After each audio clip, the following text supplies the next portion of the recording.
Paz y bien, hermanos. El que quiera venir en pos de mí. Homilía para el domingo 22 del tiempo ordinario del ciclo A, leyendo el Evangelio de San Mateo. Estamos en el capítulo 16, versículos 21 al 27, a continuación de la confesión de Pedro en Cesarea.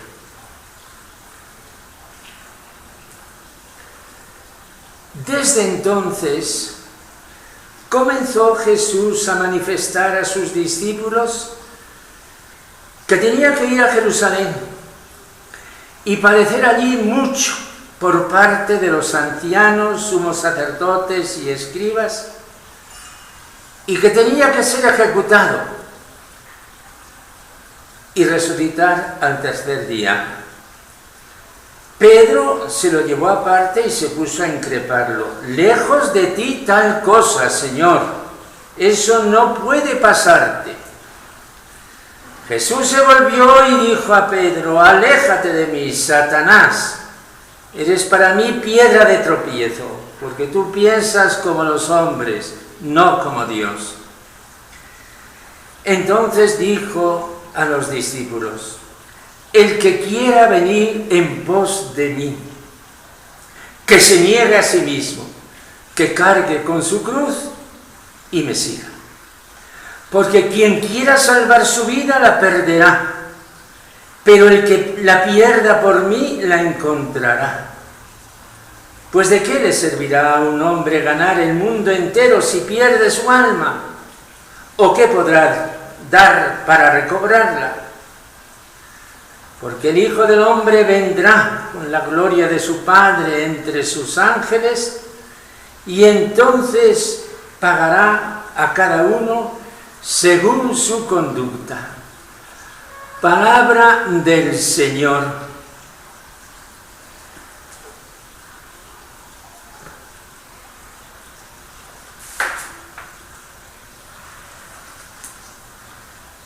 Hermanos, ¿cuántas cosas se dicen en el Evangelio en tan pocas líneas?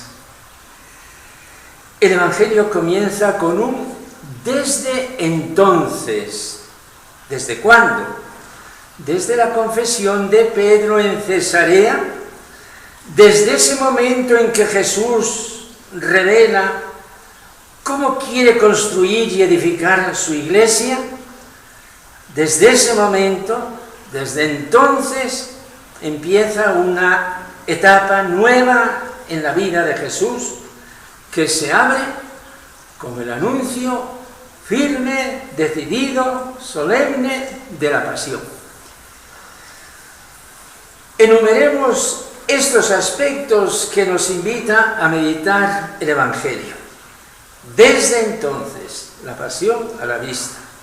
Pedro, aparte, en son de confidencia y especial amistad, quiere disuadirlo. Jesús lo llama Satanás. Y al que hace un rato le había dicho que hablaba por inspiración del Padre, ahora le dice que piensa como piensan o pensamos los hombres, pero que Dios piensa de otro modo. Invitación a todo seguidor a seguir un camino igual que Jesús.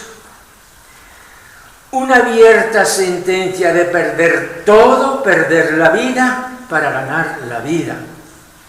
Y al final de todo, el cuadro del Hijo del Hombre cuando venga en la gloria de su Padre, rodeado de sus ángeles, igual que un día se expresará Jesús en el juicio ante Caifás.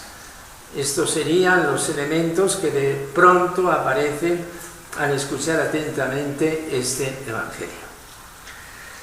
Resumiendo todo, nos preguntamos: ¿cómo es Jesús? ¿Cómo es esa comunidad de Dios que Él quiere reunir en torno a sí? Esa comunidad que llamamos la Iglesia de Jesús. De esta iglesia hablábamos el domingo pasado al escuchar que Jesús decía, mi iglesia. Decíamos que la iglesia es comunión antes que jerarquía. Que la iglesia es, por tanto, carisma antes que institución.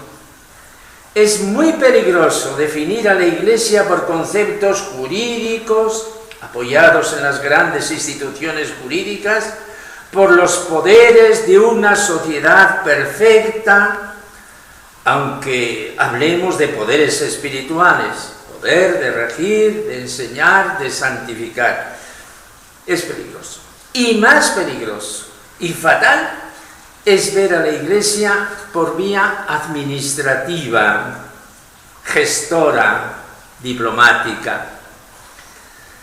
Estos días en que por las leyes canónicas se ha producido el nombramiento del nuevo obispo de Madrid, cuántas cábalas y comentarios periodísticos intrigantes que no tenían nada que ver con este deseo sencillo y puro de la Iglesia de Jesús que anhelamos.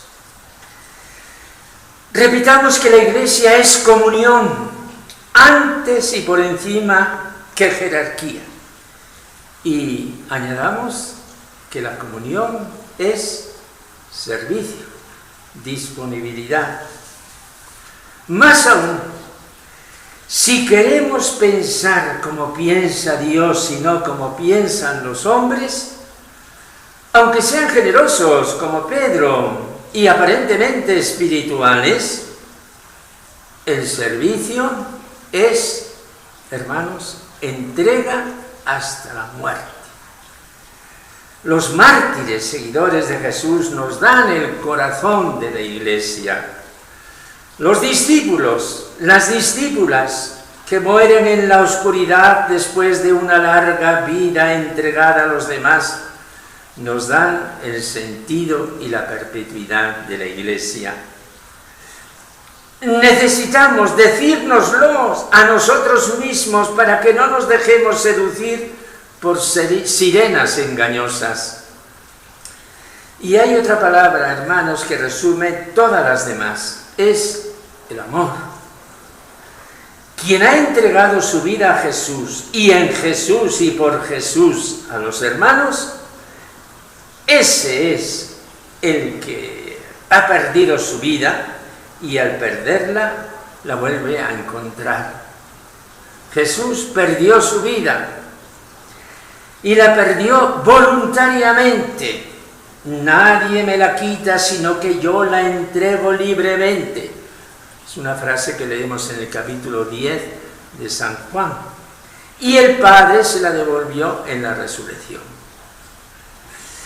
Para introducir las palabras de Jesús, hemos acudido al profeta Jeremías, que tuvo que vivir el final del glorioso reino de Judá, descendiente de David, y vio las primeras caravanas de los desterrados a Babilonia. Era célibe por el reino de Dios, por la palabra que anunciaba, el único caso de celibato en el Antiguo Testamento. Y entre sus oráculos hay una serie de textos que se llaman las confesiones de Jeremías, en los que nos abre su corazón desgarrado, como el que hemos escuchado en la primera lectura de hoy, el capítulo 20 de Jeremías. Me sedujiste, Señor, y me dejé seducir. Has sido más fuerte que yo y me has podido. He sido a diario el hazme reír. Todo el mundo se burlaba de mí. Cuando hablo, tengo que gritar, proclamar violencia y destrucción. La palabra del Señor me ha servido de oprobio y desprecio diario. No lo recordaré, no volveré a hablar en su nombre. pero había en mis entrañas como fuego, algo ardiente encerrado en mis huesos. Yo intentaba sofocarlo y no podía. Hermanos, ese es el profeta de la comunidad de Jesús. La comunidad de Jesús, la Iglesia, repitámoslo una vez más, por encima de todo es comunión, es servicio, es profecía, en una palabra, es el grupo de los seguidores de Jesús. Pero ahora viene lo más hermoso, la visión final que Jesús tiene y nos revela. El Hijo del Hombre vendrá con la gloria de su Padre. Jesús es el Señor de la historia. ¿Qué pasará entonces? Y entonces pagará a cada uno según sus obras. Concluimos, hermanos, con un deseo, que es al mismo tiempo una petición. Gracias, Señor Jesús, por esta iglesia que del cielo tú has traído a la tierra, iglesia de amor, de vida, de esperanza.